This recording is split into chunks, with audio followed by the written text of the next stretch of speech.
नमस्ते दोस्तों। जी हाँ दोस्तों, आज तक आपने अच्छे अच्छे इंस्टीट्यूट से राजस्थान का सामान्य ज्ञान अच्छी तरह पढ़ा है, लेकिन वर्तमान समय में जो समय की मांग है उसके अकॉर्डिंग आपको सोशल डिस्टेंसिंग का पालन करते हुए कई ऑनलाइन कोर्सेज या पेड कोर्सेज आपको लेने पड़ रहे हैं। इसी संदर्भ में आज मैं आपसे कुछ सामान्य ज्ञान के प्रश्न पूछना चाह रहा हूँ। देखते हैं आपकी तैयारी कैसी है। लीजिए दोस्तों,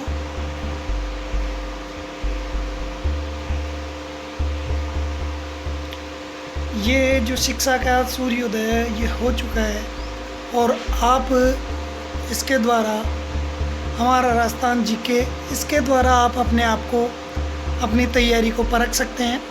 मैं इन प्रश्नों से संबंधित Google docs form description box में दे रहा हूँ, आप वहाँ पर भी इनको देख सकते हैं। दोस्तों, आज का सबसे पहला सवाल है, हल्दी घाटी को हल्दी घाटी क्यों कहा जाता है? जी हाँ दोस्तों, हल्दी घाटी को हल्दी घाटी क्यों कहा जाता है? बहुत आसान सा सवाल है।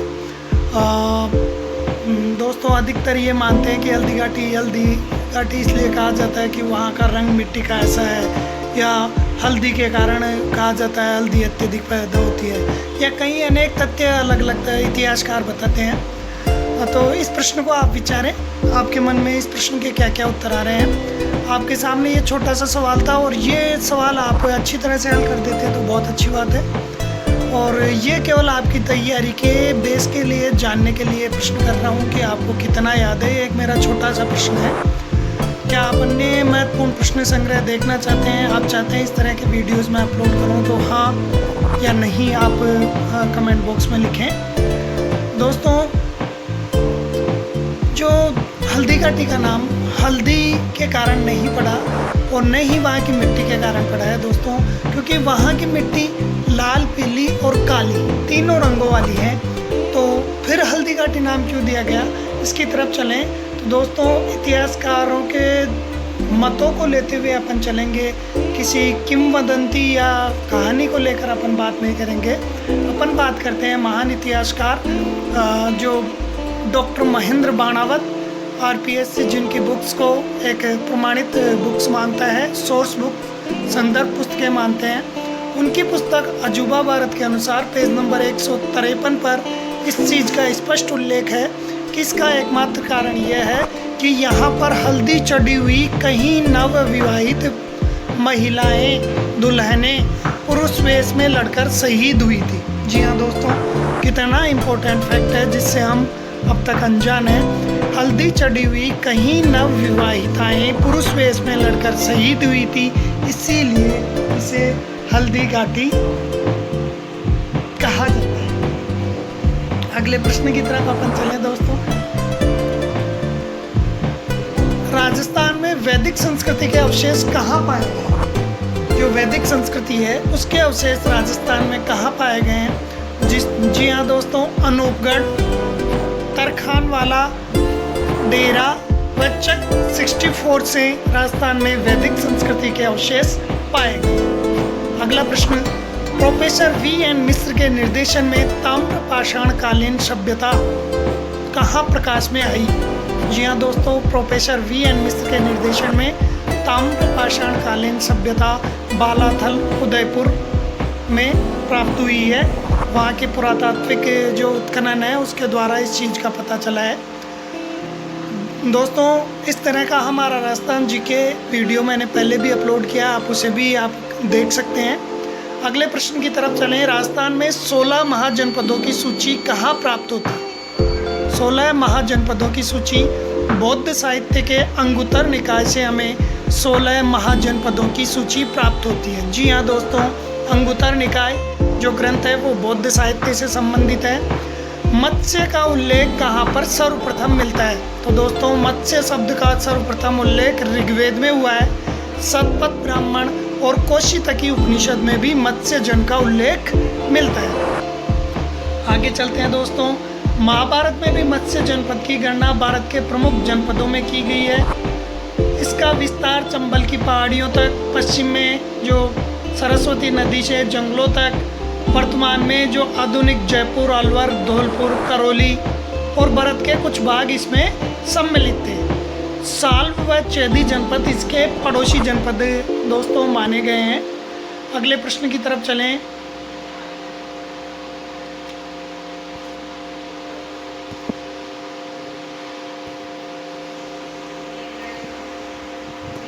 लीजिए दोस्तों, आपके लिए अगला प्रश्न। पहले मैं आपको पूछना चाहूँगा, राजपूत हर्ष की मृत्यु के बाद उत्तरी भारत पर मुसलमानों के आधिपत्य तक इतने प्रभावशाली हो गए थे कि 7वीं शताब्दी के मध्य से 12वीं शताब्दी की समाप्ति तक के समय को राजपूत युग कहा जा सकता है। राजपूत युग की व्याख्या में ये चीज़ कही गई है, जिसमें 7वीं शताब्दी के मध्य से 12वीं शताब्दी की समाप्ति तक के समय को राजपूत युग कहा गया है। तो उपरोक्त कथन किस इतिहासकार का है? तो दोस्तों ये प्रसिद्ध इतिहासकार स्मिथ का कथन है। प्रसिद्ध इतिहासकार ने इसको राजपूत युग को परिभाषित इस तरह किया है। राजपूतों की उत्पत्ति के विभिन्न मत कौन कौन से हैं?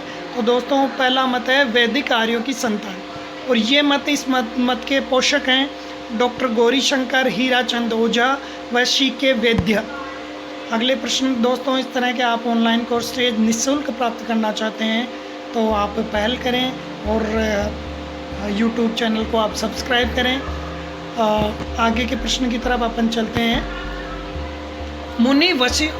प्रश्न दोस्तों, राजपूतों की उत्पत्ति का दूसरा मत कौन सा है? प्रथम मत अपन ने देख लिया है, दूसरा मत कौन सा है? तो अग्निकुंड से उत्पत्ति का मत राजपूतों की उत्पत्ति के दूसरे मत से संबंधित है।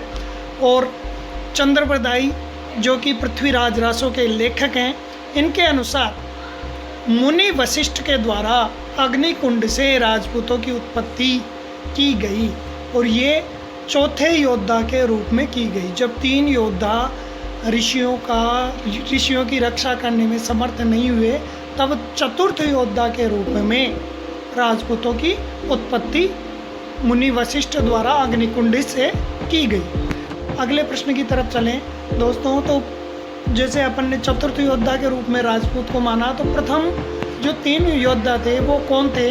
चंद्रप्रदायी के मत में अग्निकुंड से उत्पत्ति का जो मत है उसके संदर्भ में प्रथम 3 योद्धा कौन उत्पन्न हुए? तो विश्वामित्र, गौतम, भृगु, अगस्त्य, अन्य जो ऋषि पर्वत पर यज्ञ करते थे, तो राक्षस या जो उपद्रवी इनके यज्ञों को भंग कर देते थे। तो वशिष्ठ जी ने 3 प्रथम योद्धाओं को अग्निकुंड से उत्पन्न किया था, और ये 3 योद्धा थे परमार, चालुक्य, प्रतिहार। जी हाँ दोस्तों, और इन तीनों के उपरांत चतुर्थ योद्धा अंत में सबसे ज़्यादा शक्तिशाली जो उत्पन्न किया गया वो राजपूत था। ये बात पृथ्वीराज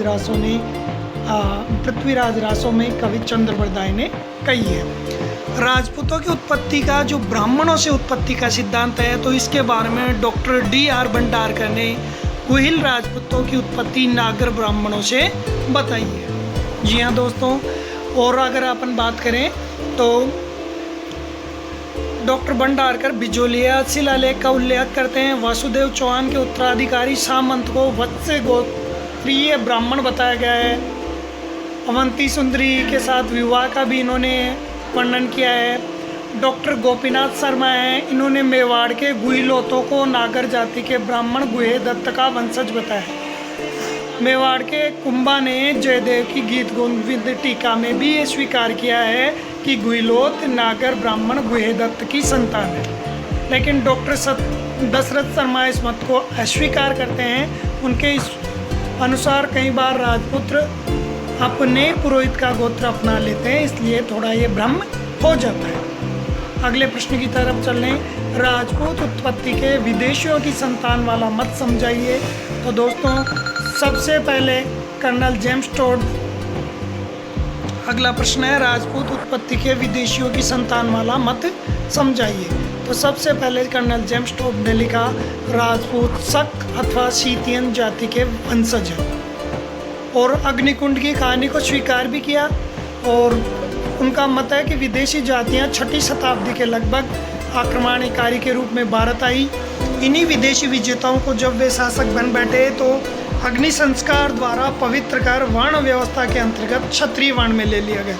ये मत कर्नल जेम्स टोड ने दिया है। टोड ने राजपूतों की शक्तियन प्रमाणित करने में तर्क दिया कि इनके रीति रिवाज, अश्व पूजा, अश्वमेध, अस्त्र पूजा, अस्त्र शिक्षा एक समान है। स्मिथ ने राजपूतों को हुणों की संतान बताया है। तो दोस्तों ये मत से संबंधित हो गया। आप इसी तरह के विश्लेषणात्मक अन्य वीडियो देखना चाहते हैं तो दोस्तों चैनल को लाइक, शेयर एंड सब्सक्राइब करना न भूलें। बहुत बहुत धन्यवाद, हार्दिक स्वागत, अभिनंदन।